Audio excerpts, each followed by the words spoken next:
You mentioned gene therapy. I mean, I don't really think of Lilly when I think of gene therapy. So what are you guys doing there? It's still a new area probably for the whole industry and for medicine. But we now know that we have the tools in the labs, and they work in humans, to turn off genes, to add new genes, to edit genes. These technologies work. And so the question is what genes to modify and what organs and whom. And one of the big challenges is delivery. So in other words, you can make these genetic changes, but it's hard to make them in specific organs or tissues in the body. So we're working hard, for example, to find ways of delivering genetic medicines directly to the brain to treat diseases like Alzheimer's disease, or to the pancreas to treat type 2 diabetes, or immune cells for immune diseases. Right now, the state of the art is mainly inject it where you need it. So we inject it into the brain, we inject it into the inner ear, which has just been miraculous. We've treated our people who are born with a hereditary form of hearing loss, and the first few children can hear again after being born with congenital deafness, which is just amazing. I think we're making those kinds of strides. If we can crack delivery to any organ in the body, I think this will just be a new wave of health advances for humanity. Well, it's interesting though, because right now we're seeing this pullback really across the industry. People, gene therapy was in vogue, out of vogue, and now definitely out of vogue again. Yes. You look at sort of the struggles of some of the companies that have launched commercially. So why do you think that's an opportunity? And we didn't invest when it was in vogue. We waited until it was out of vogue, which is a strategy I prefer, to be a counter-cyclical investor here. But I think the long-term potential of gene therapy is unchanged. The reality is that local delivery is going to be a sort of a small application to human health. But once we crack that, and I think Lilly's the company that can crack it, because when we think about delivering to other tissues, it's not just the genetic medicine, it's how do you package it, how do you target it with antibodies or small molecules. Those are things we're really good at a company like Lilly. So I'm optimistic. In the meantime, the liver is still a very accessible tissue. It filters all your blood, so if you inject a gene therapy in the blood, it goes to the liver. We're working with a biotech company here to edit PCSK9, which is a pretty neat target, and if we can turn that off, maybe people can have a once-in-a-lifetime treatment for high cholesterol. And then, one of the other areas in genetic medicine I know Dave is really interested in is siRNA. So where do you anticipate using that, or where do you want to do more there? siRNA is a technology that allows us to turn off gene expression. It's not permanent, so that the drug gets redosed, but it's very long-lasting. It could be 6 months or a year duration, which is terrific.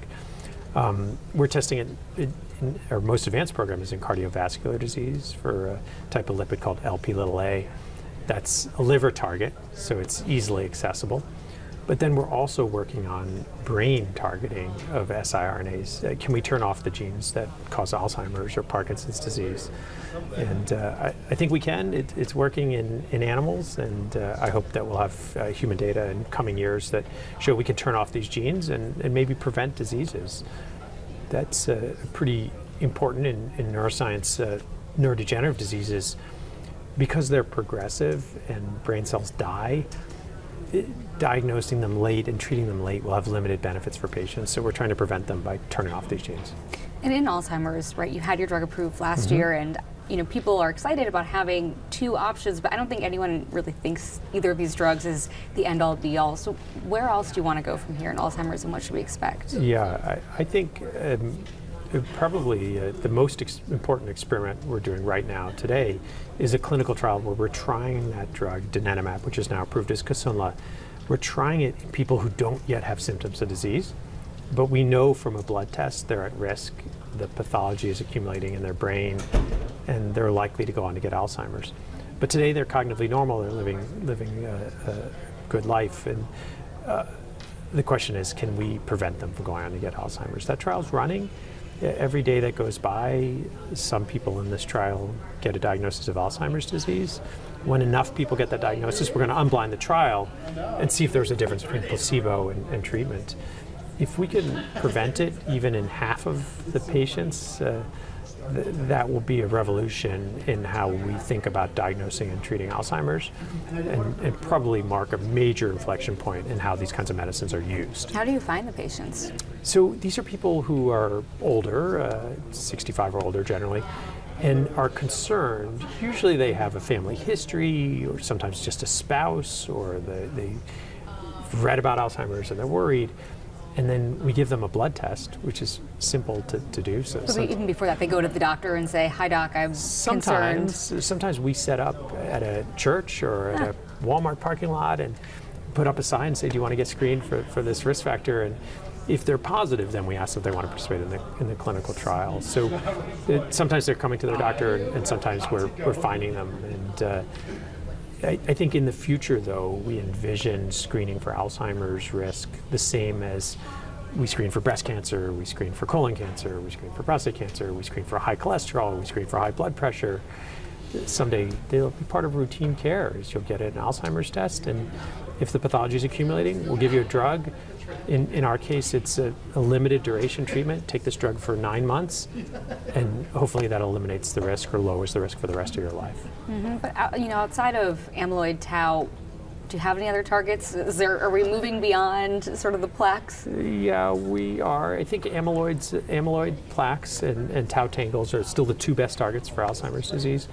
But we know there's other pathologies that they're not household names like plaques and tangles, but there are other pathologies that accumulate in the brain.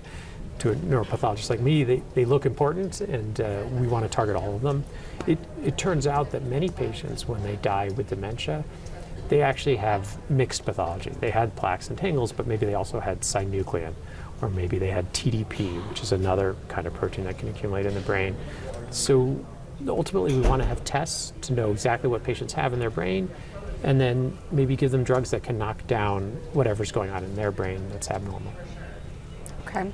And other neurological diseases, neurodegenerative diseases, Yeah. I know you've talked a lot about that, but where do you think that you could have the biggest impact? Yeah, ALS is a devastating disease. It affects younger people and is progressive with no cures, and uniformly fatal. It's just every time you meet a patient with ALS, it's heartbreaking, and ask my scientists, what can we do? And so we're working hard on ALS as another important neurodegenerative disease. Do we have targets there? We do. There's been a revolution in our genetic understanding of that disease, and so now there's a number of genetically validated targets. They're hard to drug, but if we can impact them, maybe they can help these patients. You said you're having your scientists work on it now, so Yes. What sort of timeline are we talking about? We have our first drug in clinical trials, but I think we're sort of 10 years behind where we are with Alzheimer's disease. Okay.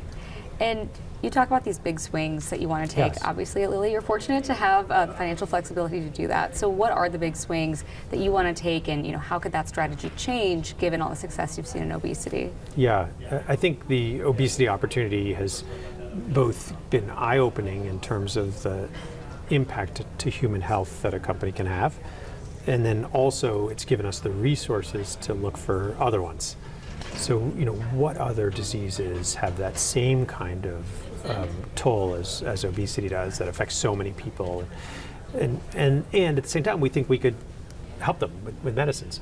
So clearly, Alzheimer's and neurodegenerative disease is one area, and there the big swing is prevention.